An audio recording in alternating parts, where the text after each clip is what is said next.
వారి త్యాగాలు ఏమిటి, ఇప్పుడున్న భారతదేశంలో ప్రస్తుతం విద్యార్థుల యువజనుల కర్తవ్యం ఏమిటనే ఈ అంశాలని విద్యార్థి లోకంలోకి, యువజన లోకంలోకి తీసుకెళ్లే దానికోసం ఈ కార్యక్రమం ప్రధానంగా తీసుకుని వెళ్ళడం జరుగుతోంది.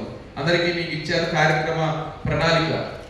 ప్రధానంగా 2022 తర్వాత ఈ భారతదేశంలో, అందులోనూ తెలంగాణ రాష్ట్రంలో ప్రధానమైనటువంటి ఒక సమస్య ఈరోజు పాఠశాల స్థాయి నుంచి ఎదుర్కొంటున్నటువంటి సమస్య డ్రగ్స్, గంజాయి సమస్య. మొన్న మా అన్న సిఐ ఉన్నాడు, అతనితో మాట్లాడితే చెప్తా ఉన్నాడు, గంజాయి మీద, డ్రగ్స్ మీద సామాజిక సంఘాలు మాత్రమే కాదు, విద్యార్థి సంఘంగా ఎస్ఎఫ్ఐ కూడా చాలా పెద్ద క్యాంపెయిన్ మేము నిర్వహించాలి అని చెప్పి చెప్తా ఉన్నాడు. మా పోలీసు శక్తి కూడా సరిపోవట్లేదు. ఈరోజు గ్రామాల్లోకి గంజాయి విస్తృతంగా వెళ్ళిపోయింది. విద్యార్థుల్లోకి, పనిచేస్తున్నటువంటి యువకుల్లోకి, అలాగే బస్తీల్లోకి, పెద్దల్లో కూడా ఈరోజు గంజాయి అనేది ఒక సాధారణమైనటువంటి ఒక ప్రక్రియగా మారిపోయింది. దీన్ని అడ్డుకోకపోతే రేపు రాబోతున్నటువంటి తరం ఈ దేశంలో, ఈ రాష్ట్రంలో కూడా మిగిలే అవకాశం లేదు.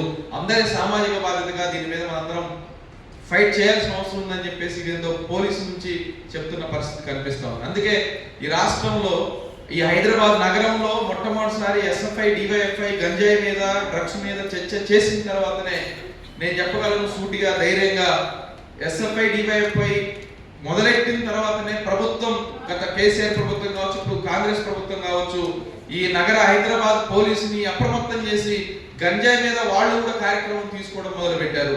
అంతకు ముందు దీన్ని అంత సీరియస్ గా కూడా వాళ్ళు తీసుకోలేదు. ఎందుకంటే ఈ కార్యక్రమాన్ని కాలేజీల్లోకి, స్కూళ్ళలోకి, సెమినార్ల ద్వారా, కళారూపాల ద్వారా, కరపత్రాల ద్వారా, ఆటల ద్వారా, పాటల ద్వారా విస్తృతమైనటువంటి క్యాంపెయిన్ గత 2 సంవత్సరాల నుంచి ఎస్ఎఫ్ఐ, డివైఎఫ్ఐ ఈ నగరంలో నిర్వహిస్తూ ఉంది. ఎందుకు ఈ క్యాంపెయిన్ ఎంచుకున్నా అన్నప్పుడు కూడా ఈ క్యాంపెయిన్ యొక్క లక్ష్యం కూడా విద్యార్థులని కాపాడుకోవాలి. మానసికంగా విద్యార్థులు సమాజం గురించినటువంటి అవగాహన తక్కువ ఉంది. ఈరోజు సమాజం గురించి ఆలోచించేటట్టు చేయాలని చెప్పేసి ఉద్దేశంతో ఎస్ఎఫ్ఐ, డివైఎఫ్ఐ ఈ క్యాంపెయిన్ నిర్వహిస్తోంది. అలాగే దీనికి గత 2 సంవత్సరాల నుంచి కూడా ఇక్కడ ఉన్న మాజీ నాయకులందరూ తమ తోడ్పాటును అందిస్తున్నారు. జేకే శ్రీనివాస్ గారు గత సంవత్సరం నేను ప్రత్యక్షంగా చూశాను. అనేక సందర్భాలలో దీని మీద ఫాలో చేయడం, దీన్ని ఎండబడ్డం, 1-2 సందర్భాల్లో మమ్మల్ని కూడా అడిగి ప్రత్యేకంగా దీనికి ఎక్కువ సమయం ఇచ్చి కూడా దీన్ని మంచిగా తీసుకెళ్ళాలి, ఎస్ఎఫ్ఐ, డివైఎఫ్ఐ ప్రచారం చేయాలని ఒక ప్రత్యేకంగా వ్యక్తిగత చొరవ తీసుకొని ఈ క్యాంపెయిన్ లో కీలకంగా వ్యవహరించారు గత సంవత్సరం నాకు గుర్తున్నంత వరకు. అట్లాంటి సహకారాన్ని శ్రీనివాసరావు గారు ఇచ్చారు, మహేంద్ర గారు ఇచ్చారు, ఎం మహేంద్ర గారు ఇచ్చారు, టి మహేంద్ర గారు ఇచ్చారు, ఈ వెంకటేష్ గారు ఇచ్చారు. అందరూ ఈ ఎస్ఎఫ్ఐ, డివైఎఫ్ఐ క్యాంపెయిన్ విస్తృతంగా తీసుకెళ్లే దానికోసం ఇచ్చారు. అలాగే ఈరోజు ఎందుకు భగత్ సింగ్ గురించి, రాజ్గురు గురించి, సుఖదేవ్ గురించి ఎందుకు మనం తెలుసుకోవాల్సిన అవసరం ఉంది? భగత్ సింగ్ ఒకటే ఒక నిమిషం నేను మాట్లాడి ముగిస్తాను. భగత్ సింగ్ ఈ ఉద్యమంలో, ఈ భారతదేశంలో విద్యార్థులందరినీ స్వాతంత్ర దినం గురించి చెప్పాలి. ఆనాటికి భగత్ సింగ్ వచ్చిన భాష ఏమిటంటే పంజాబీ భాష మాత్రమే భగత్ సింగ్ తెలుసు. లాహోర్లో పుట్టిన తర్వాత, తను చదువుకున్న తర్వాత, తను పెరిగి పెద్దవుతున్నటువంటి సందర్భంలో పంజాబీ నేర్చుకున్నటువంటి ఒక యువకుడు ఈ దేశంలో ఉన్నటువంటి మొత్తం విద్యార్థుల్ని, యువకుల్ని కలిసి ఈ దేశంలో ఆనాడు పరిపాలన చేస్తున్న బ్రిటిష్ వారికి వ్యతిరేకంగా పోరాటాలు చేయాలి, ఆ పోరాటంలోకి రావాలని చెప్పేసి పిలుపునివ్వాలి అంటే ప్రధానంగా తను ఎంచుకున్న మార్గం ఏమిటి అంటే తను ఇంగ్లీష్ చదవాలి. ఇంగ్లీష్ చదవాలి అని అంటే ఇంగ్లీష్ నేర్పేవాళ్ళు లేరు. అప్పటికే తనకు వయసు వచ్చిన తర్వాత చదువు వదిలిపెట్టి ఆనాడు సాండర్స్ హత్య చేయడానికని వెళ్ళిన తర్వాత మారు వేషాల్లో ఈ దేశం మొత్తం తిరుగుతూ ఉన్నాడు. ఒక దగ్గర స్కూల్లోనో, కాలేజీలోనో, లేదా ఒక యూనివర్సిటీలోనో కాన్స్టెంట్ గా ఉండి చదివే అవకాశం లేదు.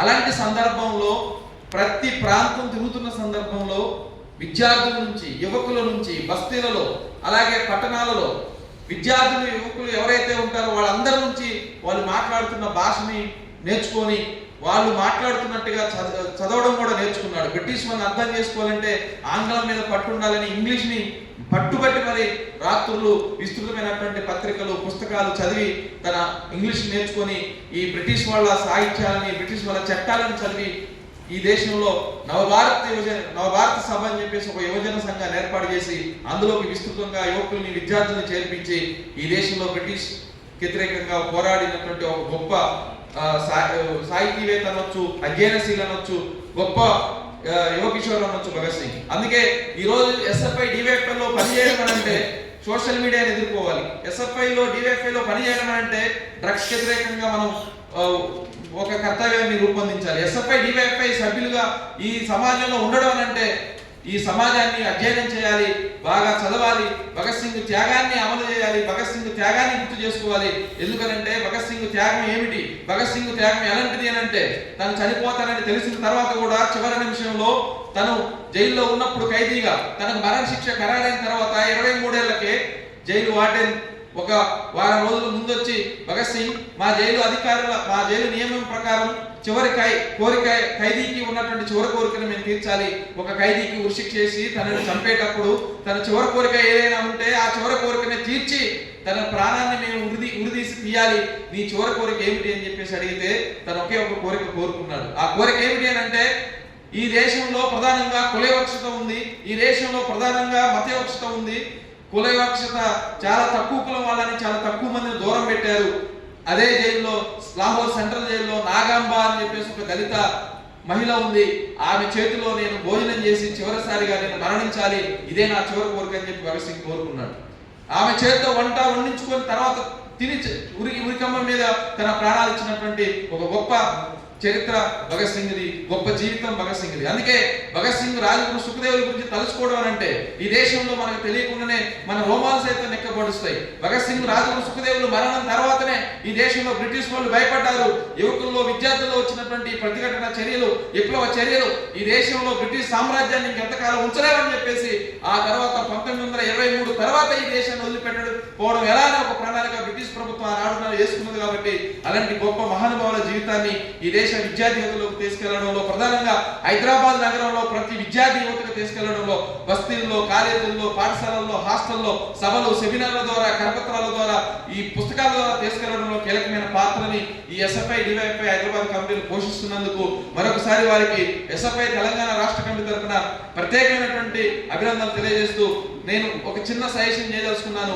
డ్రగ్స్ మీద అవకాశం ఉంటే ఒకటో రెండో పాటలు ఈ సందర్భంగా తీసి ఎస్ఎఫ్ఐ డివైఎఫ్ఐ కమిటీలు ఈరోజు సోషల్ మీడియాలో రీల్స్ రూపంలో లేదంటే పాటల రూపంలో విస్తృతమైనటువంటి క్యాంపెయిన్ గా ఎస్ఎఫ్ఐ డివైఎఫ్ఐ ప్రచారం చేయించడానికి అవకాశం ఉంటుంది.